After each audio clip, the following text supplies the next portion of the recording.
It's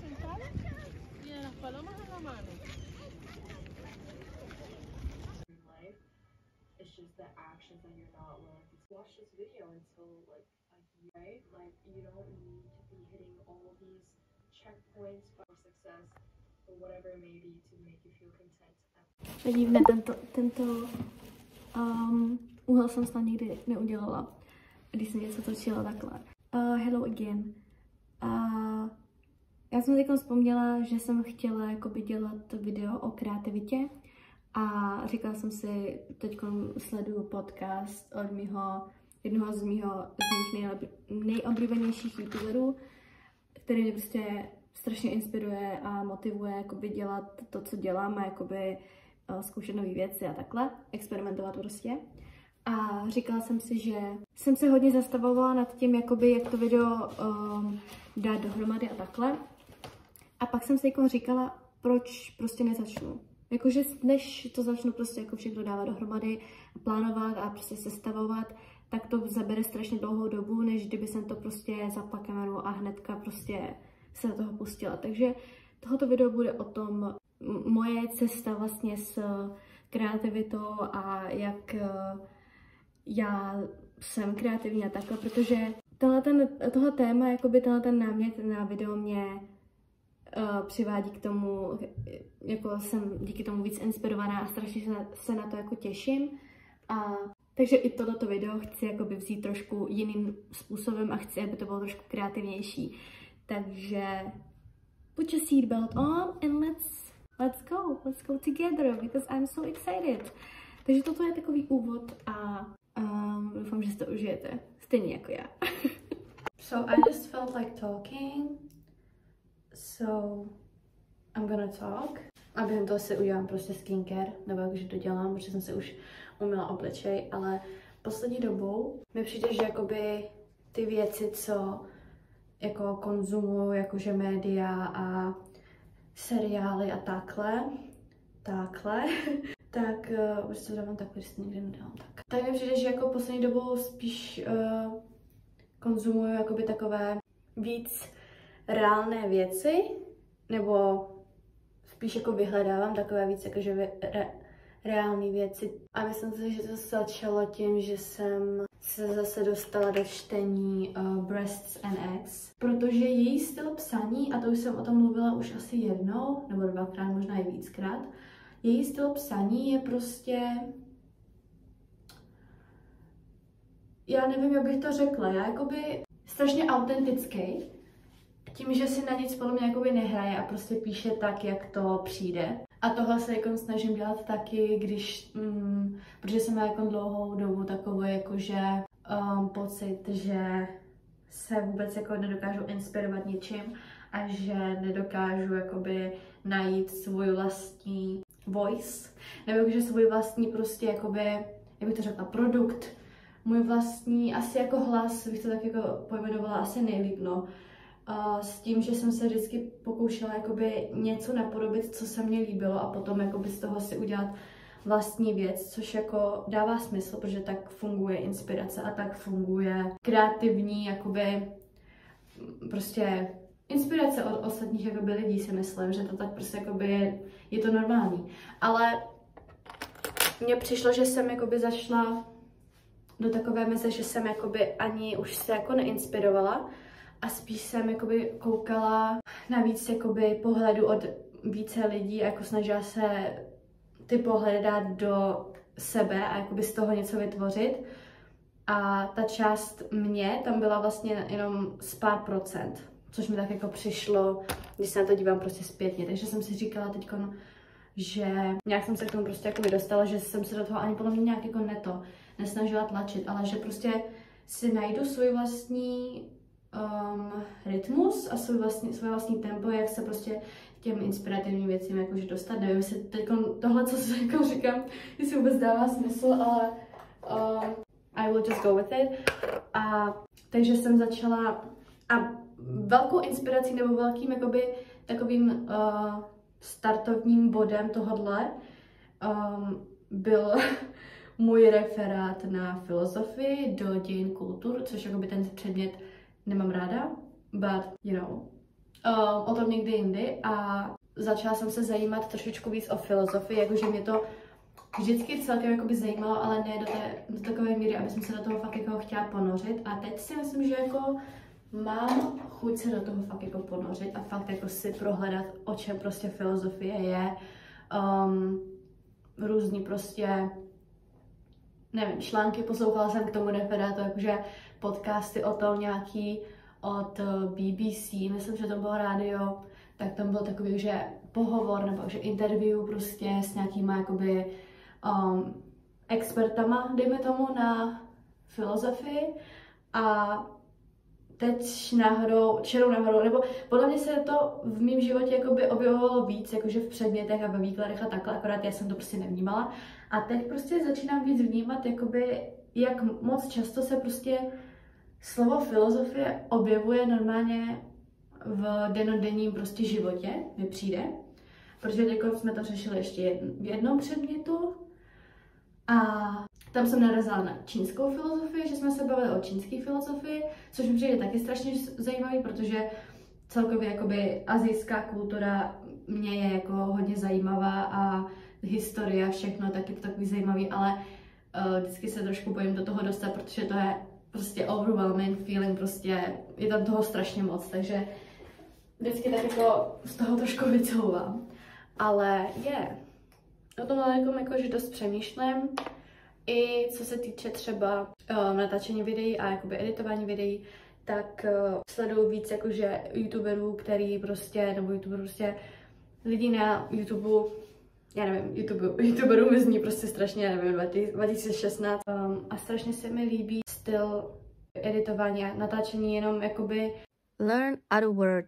Nauč se jiné slovo, než jakoby. Já jsem nevěděla v ten moment, že mluvím tímhle způsobem a že neumím mluvit. Protože já neumím mluvit.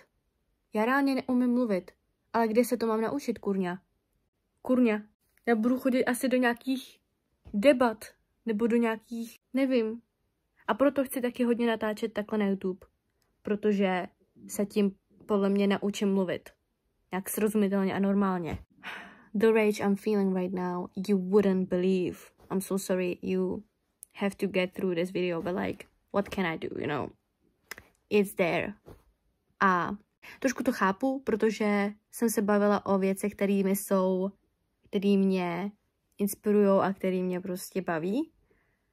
Takže jsem to za sebe tak jako dostávala, jak to šlo.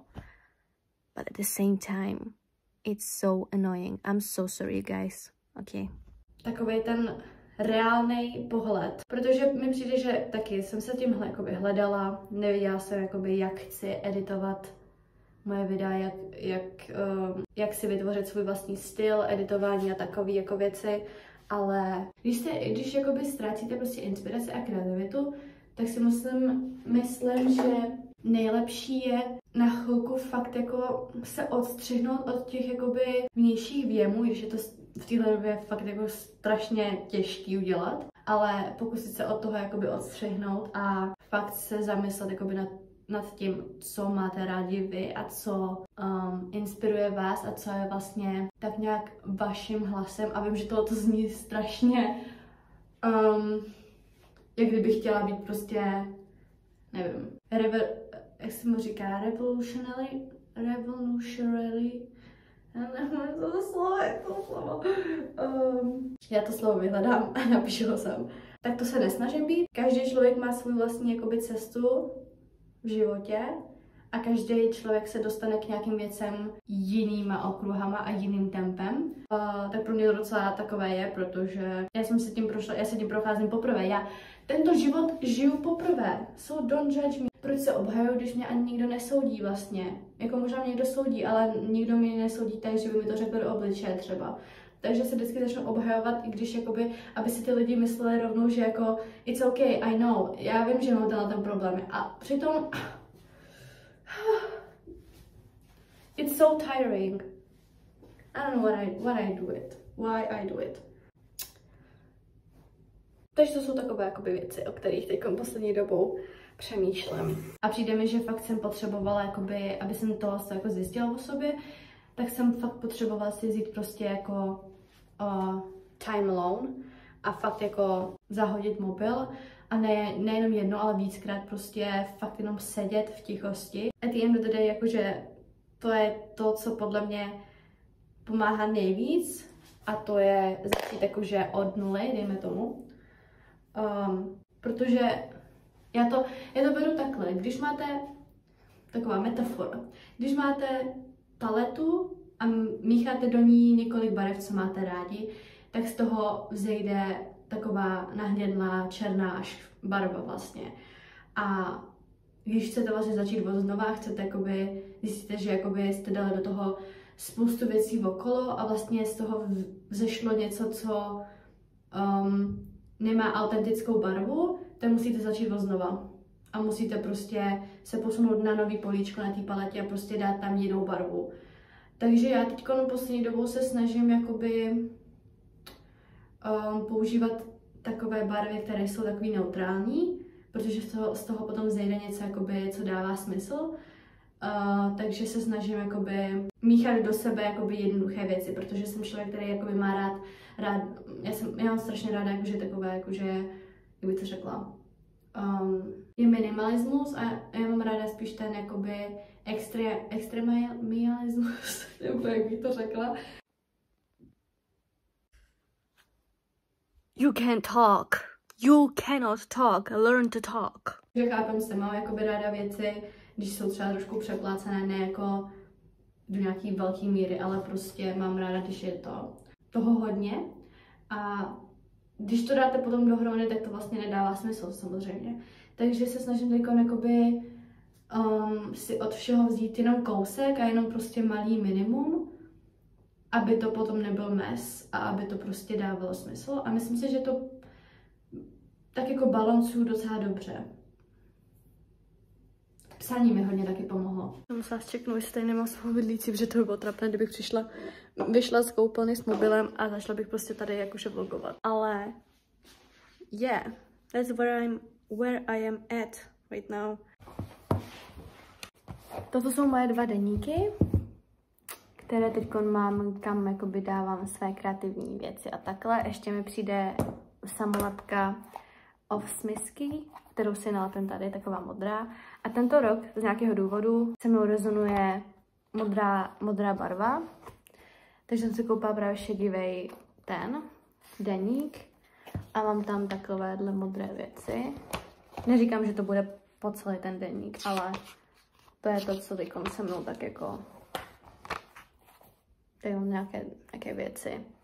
A furt se tak jako učím, no, je to furt se tak jako poznávám, co mě baví nejvíc. Tady mám takovou jakože section, co jsem si dělala o YouTube a o youtuberech a tohle je takový můj jakoby kreativní deník na inspiraci a na různý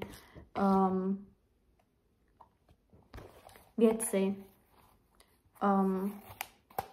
pro moje nápady a takové. A tenhle ten deník mám na vyloženě jenom psaní. To put my thoughts into. A tohle mi pomohlo strašně jako moc. Tohle je asi můj, už je to několikátý deník, který jakože mám od malička, jakoby prostě tajný deníček rádoby, ale tenhle ten je takovej, že fakt jako takový to consistent journaling, tak to je takový asi třeba druhý deník, který tak jako vedu stejným způsobem, že fakt jako si jenom sednu a to, co mám prostě jakoby na srdci, tak to tam prostě vypíšu. A je mi tak nějak jakoby jedno, co to je. A tohle mi strašně pomohlo a furt mi to pomáhá, protože mi přijde, že once you put it on paper, it feels different for some reason. Ty myšlenky, co jakoby máte a problémy, co máte třeba i. Zdají se potom buď menší, nebo začnete jakoby nacházet nějaký důvod, proč se tak cítíte a takové prostě věci. Já jsem si říkala, že vám z toho něco přečtu, ale nevím co přesně, protože nechci jakoby dávat mé tajnosti na YouTube, ale jakože nějaká věc, myslím, že se mi tady jako líbila. Mám tady takové věci, jakože I deserve to be loved, jakože nepíšu v angličtině, ale to takovýhle ten ten odstaveček mám prostě v angličtině for some reason, protože někdy prostě angličtina je jako můj rodný jazyk. Už to tak začíná být. I deserve to be loved, I am lovable, I am enough, I don't need validation from others, I am not looking for validation, I am my own person and I am not losing myself in the dating life. I am not gonna lose myself. Protože můj strach je, že když začnu s někým chodit, tak ztratím ten vztah sama se sebou. Is that too dramatic? Everyone's different and nobody's perfect. Ten důvod, jakoby, já si ty věci zpátky nečtu, jenom teďkon tak jako koukám na to, pro to video. It's in the past, you know? Někdy jsem tady měla něco, co mi přišlo strašně poetický. Z nějakého důvodu. A chtěla jsem to s váma, jakoby to. Myslím, že to je tohle. I'm just gonna imagine that I am tall and big. Napadlo mě to při meditaci. Když budu ve stresu a v úzkých, představím si, že jsem vysoká a velká a všechny problémy a všichni lidi, co mě do toho stresu dostávají, nebudou mít žádný smysl, protože já jsem to, čeho by se měli bát a z čeho by měli mít stres. Zase oni. Samozřejmě nechci, aby ze mě někdo měl stres, but you get the point. Jsem sebevědomá v mé kůži, osobnosti a chování. Nemusím se nikoho doprošovat a vše zvládnu se sílou. Vím, že co dělám, co chci, jdu si zatím. Some of these are so funny. Tady mám třeba manifestaci. Nebo tady mám yes, I realized that I play The Sims just because I want to feel control and so what? Dnešek byl blbej, ani nevím, jak se to stalo. Ráno jsem měla tak dobrou náladu. Zase mě to hitlo jako what? Jako kamion. Zase mě to hitlo jako kamion. Teď mám nateklý oči od pláče a půjdu znova hrát si míky. Zítřek bude lepší, ale tenhle večer si ještě taky užiju. So yeah. Takže tohle ten deník hitlo mě to jako kamion. To jsem zabila docela. Tenhle deník je můj best friend at this point, protože to je takové zrcadlo mě. And I am my own best friend. I když je to kýčově, to je. I don't care. It's the truth. The main point of this video is to have fun. Začala jsem dělat svůj komiks. Jak jsem říkala už dřív v tomhle videu, přijde mi, že nejlepší je prostě hned začít a dlouho se nad tím nějak jako nezamýšlet a tak, protože já jsem už od minulého roku vlastně, nebo jakože od prosince jsem si říkala, že chci udělat nějaký komiks, nebo dala jsem si to jako cíl, že udělám prostě takový projekt a nebudu to prostě nikam dávat, jenom protože jsem prostě chtěla to zkusit. A doteď nevím, jakoby o čem bude ten příběh, doteď nevím, o čem chci ten komiks dělat, ale prostě jsem si říkala, že co v ten moment budu cítit, tak to prostě udělám. Můj námět zatím jmenuje, dala jsem tomu název Little Blue. Já vím, že dávám modrou úplně do všeho a že prostě teďkon modrá se stala mojí prostě nejoblíbenější asi barvou. I don't know. Ale protože tato inspirace z toho, že jsem jela nějak v tramvaji myslím ze školy na Intr a cestou jsem viděla nějaký obchůdek, který se jmenoval Malé modré a zůstalo mi to prostě v hlavě a furt jsem na to tak jako myslela, takže jsem si říkala, že něco takového prostě někam dám, jakože a z toho vyšel tenhle název vlastně. To jsem chtěla tak jako jenom takhle říct, protože se docela těším na to, co z toho vznikne, protože nevím, nemám to jako domyšlené ten příběh vůbec, ale it's exciting, you know? It is exciting, indeed. And I have a new sweatshirt, protože jsme byli u babičky a to je po mamce mikina. I don't know. I just feel excited about things right now. By the way, je strašně těžký, jakože tohle video nějak dobře zakončit, protože inspirace a Inspirace a kreativita je strašně jako dlouhodobý proces, takže je jako těžký prostě zakončit to nějak jako uzavřeně a že takhle to je a takhle prostě to končí a pamatujte si na tohleto nějaký prostě, dát tam nějaký quote na konci videa a že žijete jenom jednou, tak to ani jako nechci dělat. A takže s váma jenom tak postupně jako sdílím věci, co mě zrovna inspirují a co mě třeba došly. A jedna věc teď, co jsem jako nad tím přemýšlela, je, že já jsem na konzervatoři a učím se o klasické hudbě a přitom tyhle 4 roky poslední mě klasická hudba za stolik nebavila, což je docela ironický, ale podle mě to má takhle jakoby víc lidí na té škole. Ale já nejsem spokojená s tím, že to tak jako mám.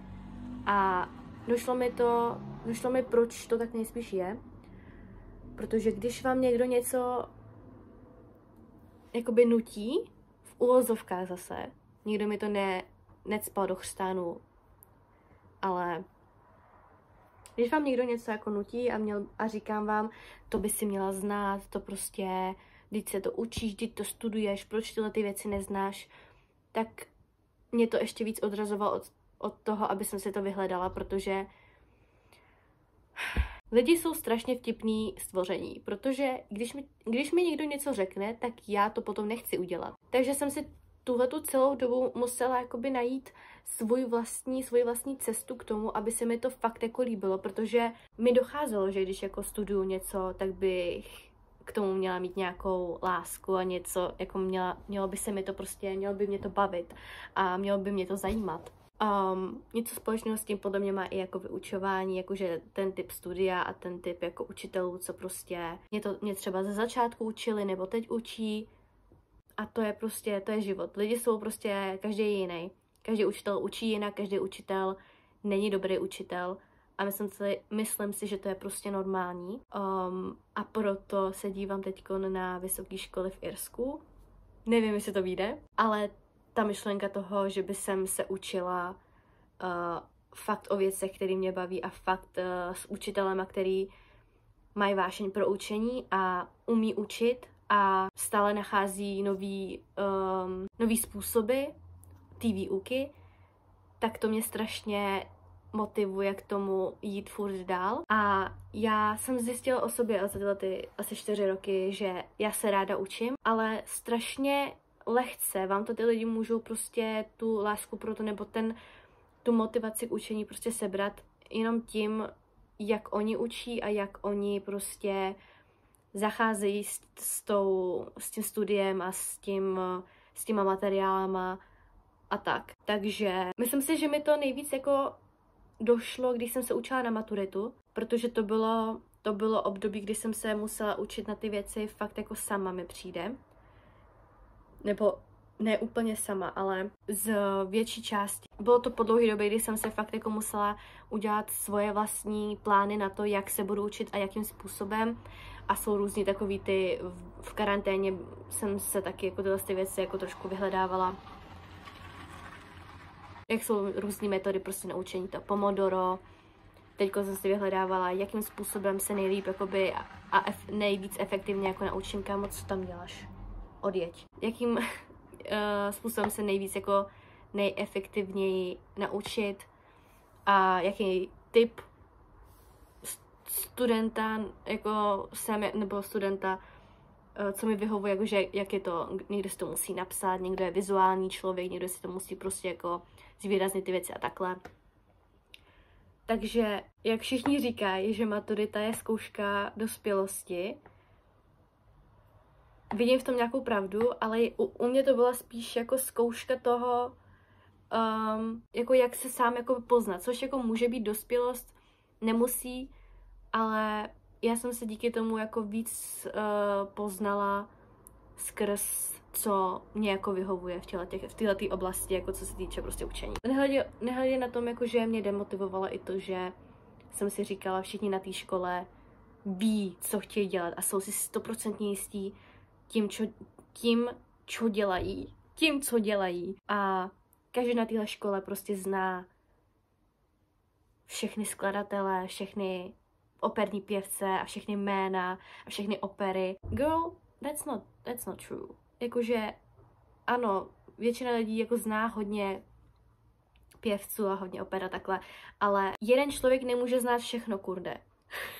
Jako já furt si tohleto musím připomínat, protože já potom jsem strašně jako nejistá sama sobě a nejistá tím, jako co dělám, protože si říkám, tolik lidí je prostě lepší než já a jako potom je to ve spirále a prostě začnu se točit a začnu zvracet okolo sebe a panická ataka přišla. Takže někdy se fakt jako musím uklidnit, říct si, svět není tak dramatický a můžeš si říct prostě ten svůj volný čas a podívat se poprvé za život na operu od Mozarta, kterou všichni by měli znát, ale ty si nikdy neviděla, tak se na ní podíváš teď. Na tom není nic špatného. Jsem se přestala tak jako trošku obvinovat za tyhle ty věci a řekla jsem si, nebo zastavila jsem se a zeptala jsem se sama sebe, tak nějak vnitru. Baví mě to opravdu? Ano. Chci se o tom dozvědět víc věcí? Ano. Tak to udělej. Jako takhle jako jednoduchý ten proces je. A než aby jsem se prostě furt obvinovala za to, že já to neznám, mám málo času na to se dozvědět teď, když už se na to podívám, tak prostě už bude pozdě a když prostě se mi to bude líbit a chci to někam sdílet, tak prostě všichni lidi mi budou říkat, to je starý, to už jako všichni žila si pod kamenem, to už prostě všichni znají, to jako proč si uvědomáš teď, že to je prostě dobrá opera nebo takhle. Já nebudu poslouchat ostatní lidi.